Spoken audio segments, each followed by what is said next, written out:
Mallorca is one of the world's main tourist destinations.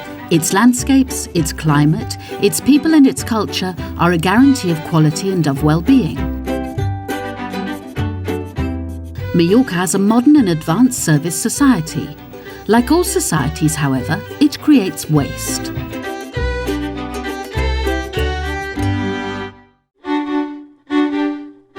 At the end of the 20th century, on Mallorca there was a proliferation of uncontrolled tips, which threatened our environment and our image. This problem, however, has been history since 2010. The work of everyone together and the drive of the Mallorca Insular Council made us one of the first places in the world to achieve zero dumping. Our island boasts some of the world's top facilities, which are located at the Mallorca Environmental Technology Park and guarantee proper treatment of waste. It is a public service managed as a concession by the company TIRME.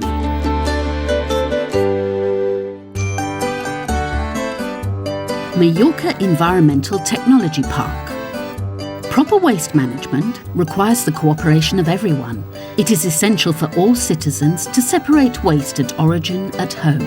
This task very much helps the subsequent treatment of each waste and its conversion into a resource. The objective is very clear: to change from a use and throw away culture to one that throws away and uses.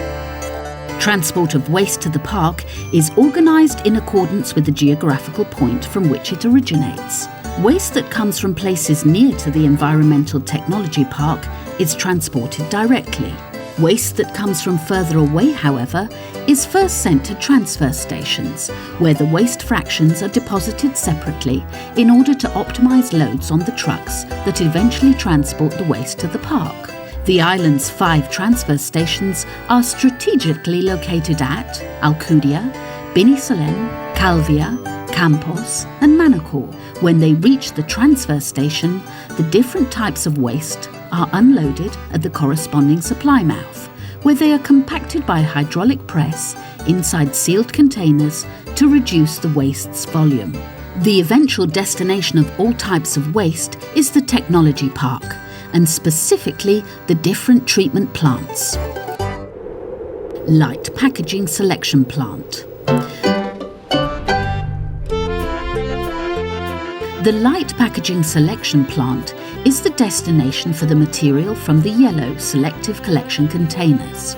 It includes plastic packages, Tetra Brick packs and cans. The waste goes on to the unloading area, where a machine opens the bags and tips the contents into the feeder. This feeder is a belt that runs to the pre-selection cabin, where different items are separated manually. After pre-selection, the packages go onto a rotating cylindrical sieve and are separated by fraction and volume.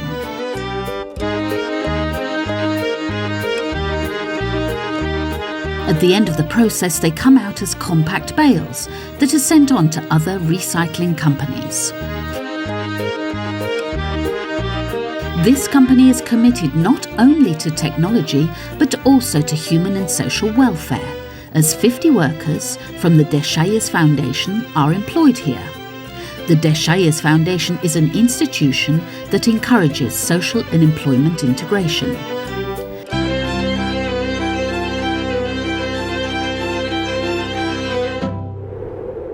Biomethanation plant. The biomethanation plant treats sludges from wastewater purifiers and the organic fraction of urban waste. After this material has been inserted in a digester, bacteria, in the absence of air and at a specific temperature, are involved in a biological process that yields a biogas with a high methane content.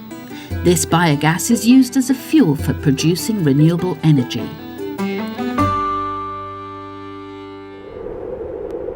Composting plant.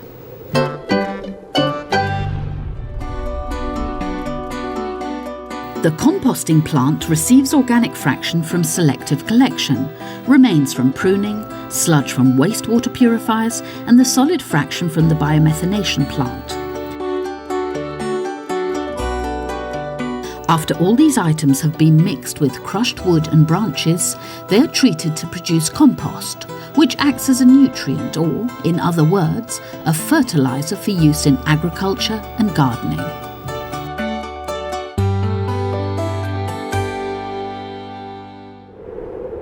Solar sludge drying plant. The solar sludge drying plant receives sludge from the wastewater purifiers that cannot be treated either in the biomethanation or in the composting plants. At this plant, the sludge is dried by solar radiation with the aid of a robot that turns it over. When dry, it is used as a biofuel in the electric energy recovery plant.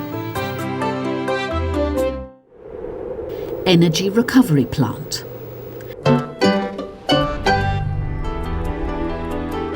The energy recovery plant treats mass waste that people have been unable to separate at home and discarded in the general waste container.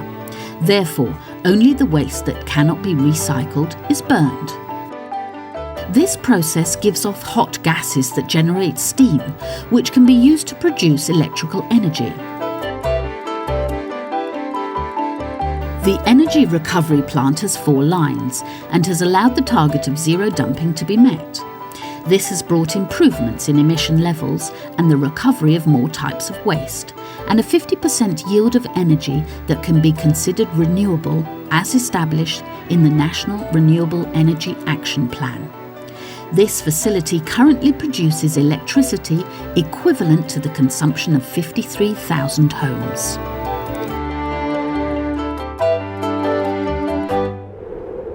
Recycled aggregate plant.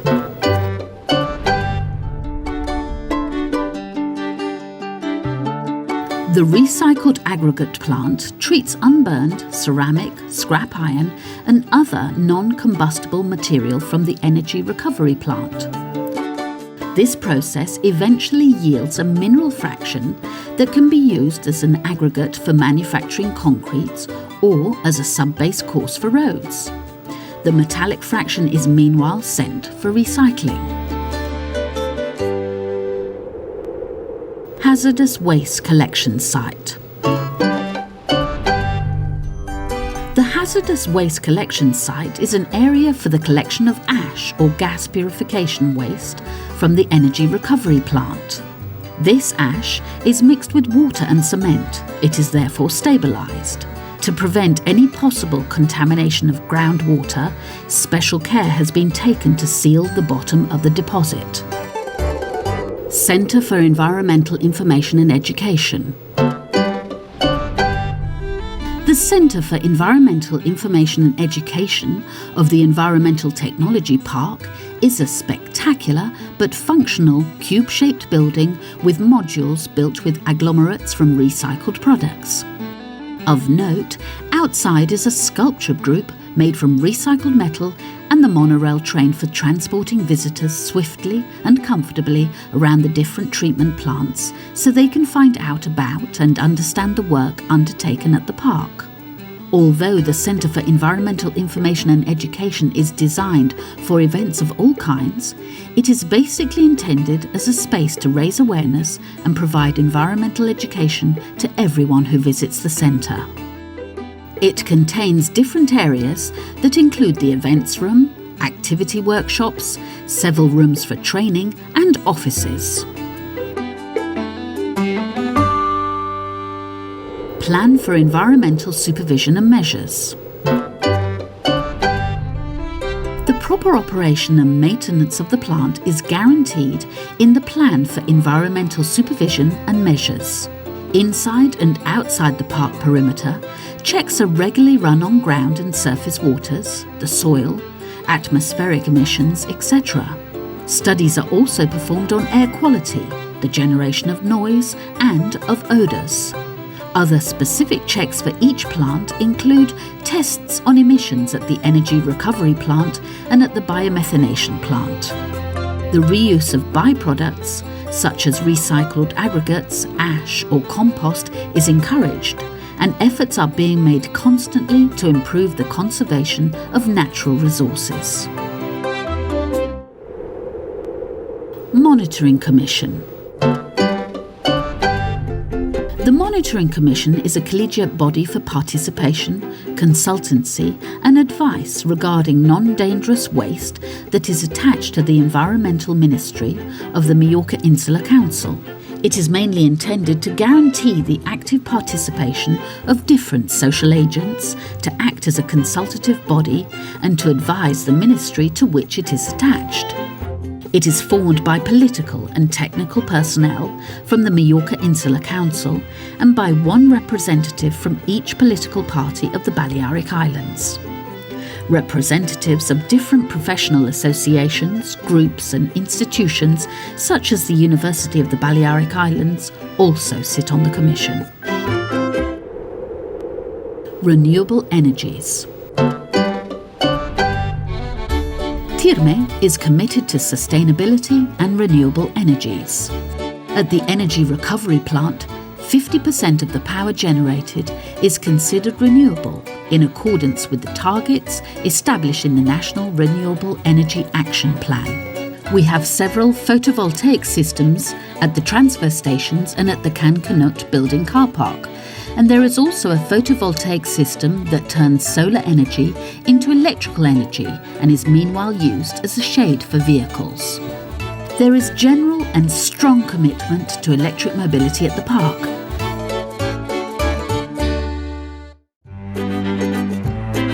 Caring for the environment is vital, both for our well-being and for our economy, which is mainly based on tourism. Our landscapes and our climate are the basic reason why millions of people visit us every year.